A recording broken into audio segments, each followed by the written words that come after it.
Hello everybody, Stephen Howson. Just got back from the United-Arsenal game and I've got to drop this line in straight off the bat. Arsenal lost to a team that's got college tomorrow. Oh, what a line that is. Now, the guy who tweeted that to me, I'll put it in the description below. Go retweet that. What a hell of a line that is. But how true is it? United have fielded one of the, on paper at least, worst sides we could possibly field. One of the worst teams to take the field in years. Arsenal, their full-strength Champions League level side, they came to Old Trafford with a game plan and they were stifled, they were out-fought, they were out-battled, they were out-determined, and they were outscored by Manchester United. And I don't know how we did it. I said in my preview on the live with Full-Time Devils, I thought Herrera and Schneiderlin was going to be very key today, and along with them I thought Memphis. If Memphis can have the sort of game that he had on Thursday night, he was going to cause them a lot of problems. And what we had to do was soak up the pressure and then hit them on the counter. And if you look at the first two goals, I can't remember the third goal now. How did the third one go in? Third one went in the same way. All three goals are exactly the same. We're soaking up the pressure. We hit a couple of really direct balls. There's a little bit of a tiki-taka going on around in the middle. We spread it out wide, we get a cross in, and someone gets on the end of it. Now, the third goal was a little bit different, wasn't it? Rashford took it on himself. He comes into the box. He's shown great awareness to pull it back for Herrera. Most strikers, especially young lads, on a hat-trick. His confidence must have been up as well. On a hat-trick, I would have expected him to have a dig on his own, but he doesn't. He squares it for Herrera. Herrera buries it. Unbelievable scenes. Like, I haven't witnessed a game at Old Trafford with such passion, intensity, feeling. It felt like a cup final. It felt like something a lot bigger than just a normal league match against Arsenal. And I think that was to do with what's riding on it for our season. I also think because the futures of these young lads that are coming through are riding on this, and they're absolutely taking every single chance with both hands as it comes to them. And it's phenomenal to watch. Now, I did bang the drum for Rashford and for Riley, and then finally for Fosu Mensah, and now we've seen them all, and I am so proud of these lads. They look phenomenal. They don't look out of place in this first team, and I just hope and pray that whoever comes in the summer, Mr Mourinho, keeps an eye on these lads and doesn't let them go to waste. I hope that there's some planning at play now from Lou van Gaal, who probably knows that he's on his way sooner or later, and that what he's doing, he's getting that first 5 and 10 games where players can potentially sink or swim out of the way. So by the time that they come for Mourinho, Mourinho's got game footage and maybe he's watching the games himself right now, and he can see what these lads have got, because United's history, United's heritage, United's tradition of bringing through youth has to rely on us playing academy players. And what we're seeing from the lads at the moment, I mean, it's great. Lou van Gaal's just going, you get a debut, you get a debut, you get a debut, you get a debut. And it's phenomenal to see, especially the way they're taking it. Marcus Rashford, I don't know how he's going to sleep at night. I don't know how he slept on Thursday night. I have no idea how he's going to sleep tonight, tomorrow night. I reckon he's probably going to get to bed around about 2 in the afternoon on Tuesday. I think he's had 5 shots on goal and he's scored 4 goals and he's got 1 assist. What more do you want from him? That is as near flawless a performance as it can possibly be. He's forcing errors from the defence. He's chasing them down. He's making it uncomfortable for defenders on the ball. And then when he gets the ball, there's only one thing on his mind, and that is just pure directness. And we see him running at players. He's got the speed. He's got the dribbling to do it.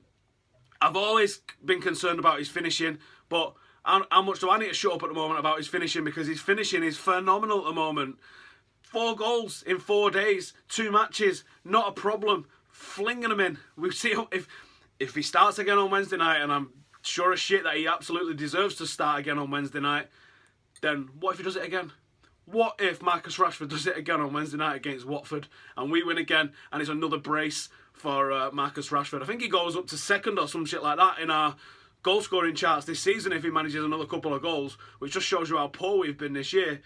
But I've got to completely give it up to the lad. He's taking his chance in the way that you want a youngster to take his chance, and I'm hoping it can be inspirational for more players that are coming through in the academy, because as I keep banging on about, we have got some serious talent in this academy, and it pisses me off the way people looked at the academy table and was like, the academy's shit, the under-18s are bottom of the league, City have overtook us and all the fucking rest of it. No, there's players in there. Now sometimes the team might not come together for the under-18s, although we have sort of turned it around since Paul McGuinness has moved on. They are starting to turn it around, but for me, it's never about the results in the academy. Yes, it's nice if you can win a league or an FA Youth Cup, but what the academy exists to do is to prepare footballers for first-team football. There was more Manchester United ex-academy graduates playing first-team football across the Premier League than any other club. There was 22, and there was 11 Arsenal. That was the next highest one. And that was before we saw the likes of Riley, Rashford, Fosu Mensah, James Weir getting his debut today. James Weir's the under-21s captain. And I think versatility is going to be a problem for him as he progresses in his career because he's not really nailed down one position. He can literally play everywhere. Tony Park said he even seen him play centre-half before. He can play left-back, right mid, left mid, attacking mid, up front, centre mid. He can play everywhere. I'd never seen him play centre-half. That was the one position, and goalkeeper. I hadn't seen him play. Tony Park said he's seen him play at centre-half as well. So this kid really is versatile. And great attitude, real good work ethic about him. So he only got a minute or so, didn't he? But great to see another academy product. Obviously, I was going out of my mind when I saw Fosu Mensah get stripped off. 51 on his back. His massive big back. I can't believe he's 18. He must be 13, 14 stone, mustn't he? The guy is huge. Seeing him getting stripped off, 51 on his back there, coming on, I was like, oh my God, can't believe this is happening. It feels like Jadon's getting his debut for United, watching all these lads come through. Now, I've told you that it's going to be standing room only on this bandwagon to come and keep watching the kids because there's some enormous talent there, and it feels awesome to watch these kids and people all around you are going, who's that? And you're like, how about pipe down, this kid's legit. And then we see them and they come and didn't have a good game today, Fosu Mensah. There was that one little mistake where he almost played a through ball in for Arsenal. Under a little bit of pressure from, I think it was Mata that played the ball back to him.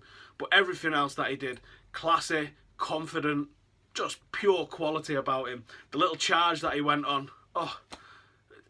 that's why he's got to play central midfield for me. Dynamic, strong, box to box, classy footballer. Who's next is the big question. Now, yesterday I said James Weir will be next after Fosu Mensah. Didn't expect it to come within like 25 minutes of him. The next one should be Joe Rothwell. Joe Rothwell is a phenomenal footballer. Classy, great awareness, great vision. A real, maybe not so good dribbling as someone like Pereira, but very confident on the ball. A lot of quality about him. Very technical footballer, but he's a number 10. He should be the next one to get it, but that's not where the injuries are, is it, at the moment? There's not really many other strikers in a team. Otherwise, I could see another striker, if we had one, getting an opportunity. I think it should be Pereira. Pereira's got to be the one that makes his debut next. We're pretty covered elsewhere. Apart from that, I would say you need to start looking at Roshan Williams, maybe Terrell Warren, or Terrell's a little bit younger. Roshan's been the one that's carrying himself through into the under-21s. He's got 5 years at under-21s at the moment. He's 17 years old. He's broke Darren Campbell's sprinting record. He's composed. He's strong, obviously quick. Real good footballing brain on him, but only 17. And centre-half, 17. He's not the tallest. Maybe it's a bit soon for him, but he'd be the one that I would like to see next. Him, Rothwell. Josh Harrop's got a good shout going forward, but again, he's a sort of an attacking midfielder. So I probably think we may have seen the last of the debuts this season. But next season, who knows? With Mourinho in charge, you'd say they'd be limited, wouldn't you, at best? But a lot of these players now, you would hope, can either go out on loan and do a full season at a Championship club or maybe a mid-table or lower Premier League club, because they are absolutely ready. Absolutely ready. On today's game, I want to talk about how we did, really, because it was an embattling performance. But where has it been? Where has that been? It can't just be, and I want to mention Varela as well, actually. Varela had a great game against Sanchez. Getting a booking so early, he did so well to keep his composure for the remainder of the game. Daley Blind as well, big tip of the hat for him. He was marshalling that back line like an absolute pro, constantly pointing, especially when Fosu Mensah came on. I noticed we had an entirely Dutch left side, which probably helped them as well. Memphis, phenomenal. Over the head flick, rainbow flick, what the hell was that? I mean, if that's not showing a player having the confidence to do something like that, then I don't know what is. I'm absolutely delighted. One of the best matches I've seen at Old Trafford in years. Easily our best performance, considering the circumstances. Probably only Everton can come close to it, I think, this year. It's a shame that we haven't hit those heights more often. But Watford, now we've got an opportunity. And then Watford and West Brom, I mean, if we can pick up 6 points from the next 2 games, then we look very, very, very good. I think we can go level with City if we beat Watford. I'm not sure if City don't have a game yet. So if we can do that, then that top 4 spot still looks alive, doesn't it? Like I was saying, all we got to do is hope City drop. I don't think we're going to improve too much. Well, I said I don't think we're going to improve too much. I might be wrong on that because it looks like we are improving a little bit.